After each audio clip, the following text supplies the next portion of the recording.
आज हम बंसी क्षेत्र के और बीघा गांव में जिला परिषद के पंचायत पड़ताल में निकले थे। उसी दरमियान में यहाँ एक प्रत्याशी मिले जिनका नाम है अशोक शर्मा जी, जिन्होंने यहाँ के लोगों से बात की, वो भी हैं सामने। यहाँ के लोगों में जो प्यार देखे अशोक शर्मा के प्रति, हम जानेंगे कि अशोक जी आप कौन सा ऐसा काम करते हैं समाज में, क्या करते हैं कि इस तरह से आपको प्यार मिला। आप चुनाव में आ रहे हैं तो क्या सोच के आप चुनाव में आए, क्या आपका मैनिफेस्टो होगा चुनाव जीतने के बाद आप क्या करेंगे, ये सारे मुद्दा पर हम इनसे चर्चा करेंगे। तो सबसे पहले सर आप अपना नाम बताएंगे। नाम अशोक शर्मा है और इसी क्षेत्र से हम 2 बार विधानसभा भी लड़ चुके हैं, 2000 और 2005। मेरी पत्नी प्रत्याशी है, वो इसी बेल्ट से 2001 में भी लड़ चुकी है। लेकिन समाज का जो भी गिरवांशस था उसके साथ हम आज तक चलते जा रहे हैं। आज स्थिति है कि हमारे चुनाव में किसी बिहार में तो बहुत जातवाद और धर्मवाद है, लेकिन हमारे साथ जात ही नहीं, अल्पसंख्यक से लेके दलित से लेके हर जात के, बड़े संख्यक से लेके सारे लोग हमारे साथ सैलाब के रूप में निकल रहे हैं। इस क्षेत्र में लोगों का सोच है, हम 16 साल के बाद 2005 का विधानसभा हारने के बाद हम 16 साल के बाद इस विधानसभा में जिला परिषद के प्रत्याशी हमारी पत्नी है। और लोगों का सोच है कि ऐसा प्रत्याशी जो डन काम कर सके इस बेल्ट में नहीं है। इस चलते लोगों का रुझान है और हमें डिमांड लोगों ने किया, अशोक जी आप आइए और इस बेल्ट से डिमांड कीजिए। सर आप बोले कि इसे हम पूर्व में विधानसभा के प्रत्याशी हैं, 2 बार विधानसभा के चुनाव लड़े। जी जी। तो आपका सोच कैसे बना, या जो आपका समाज या आपका जो वोटर हैं वो कैसे कहें कि आप सब जिला परिषद में आए, उस पर आप क्या बोलेंगे? आप जैसे समाज का बोलने का कारण यह है कि इस क्षेत्र में जो पहले प्रत्याशी रच चुका है या जीता हुआ जो आदमी है वो चुप ही है, वो कोई काम नहीं करना, अपनी रिस्पॉन्सिबिलिटी को उन्होंने निभाया नहीं।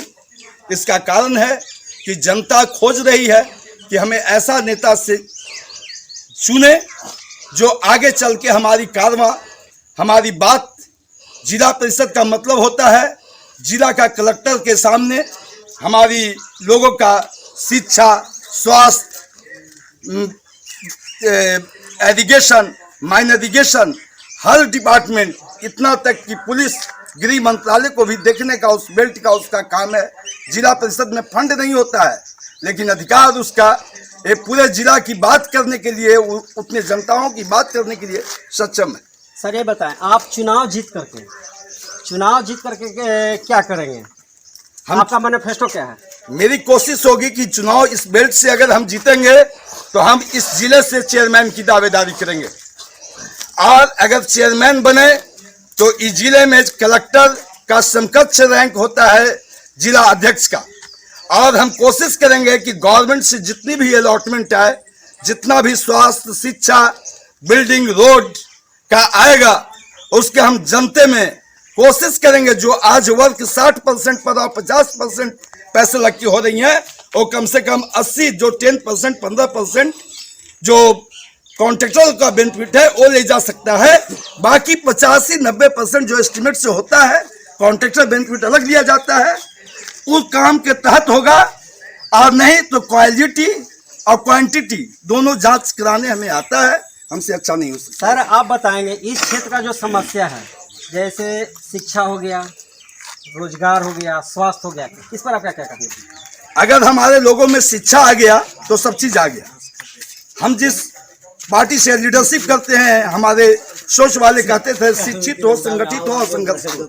जिस घर का शिक्षा मिल जाएगा सब चीज मिल जाएगा। जिस घर में शिक्षा मिल गया सारा चीज मिल गया। हम चाहेंगे हमारा बेल्ट सबसे पहला शिक्षित हो और संगठित हो और संघर्ष करे। जब भी हो नेता को चुने, अच्छे लोगों को चुने, यही मेरी मंशा है। मैं जागरूक करूँ चाहता और यहाँ पर कुछ लोग हैं, ग्रामीण जनता है, हम उनसे भी चाहेंगे कि जो बोल रहे हैं कि चुनाव जितने के बाद हम ऐसे विकास करेंगे वैसे करेंगे, लेकिन देखा गया है कि बहुत से ऐसे प्रत्याशी होते हैं जो चुनाव में आते हैं, बड़े बड़े वादे करते हैं कि मैं ये करूँगा वो करूँगा। क्या इन पर आप लोग का पूरा भरोसा है? अपना नाम बताएंगे। मैं अमलेश शर्मा हूँ। अशोक बाबू पर भरोसा है कि काम करने वाले हैं, जीत जाएंगे तो बहुत से अच्छा अच्छा काम करेंगे। अभी नहीं है तो पर भी काम करने के लिए इच्छुक है।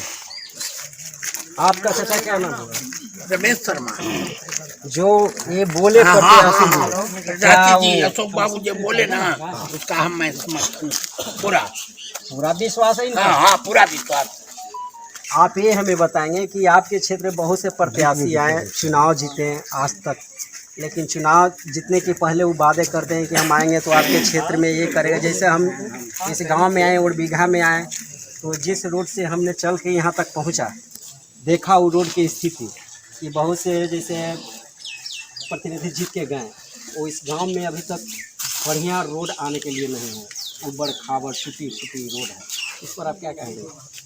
देखिए कोई भी जीत के गया, जो अभी तक के काम का कर रहा है सो तो आप देख रहे हैं, लेकिन इन पर हम लोग के भरोसा है कि जीत के ये जाएंगे तो ये हम लोग के जो भी काम टूटा फूटा जो बचा हुआ है इसको ये पूरा करेंगे। इन पर हमको पूर्ण भरोसा है। और इतने नहीं, इनको वोट सर्व जात में है। ये नहीं कि हाँ भूमिहार ही हैं तो केवल भूमिहार ही हैं, बैकवर्ड फॉरवर्ड सब हम लोग जी जान लड़ा देंगे और इनको विजय दिलाएंगे। चलिए, आप देख रहे थे BRJ TV जनता की आवाज़। मैं फरेश कुमार सहयोगी रवि रंजन जी के साथ।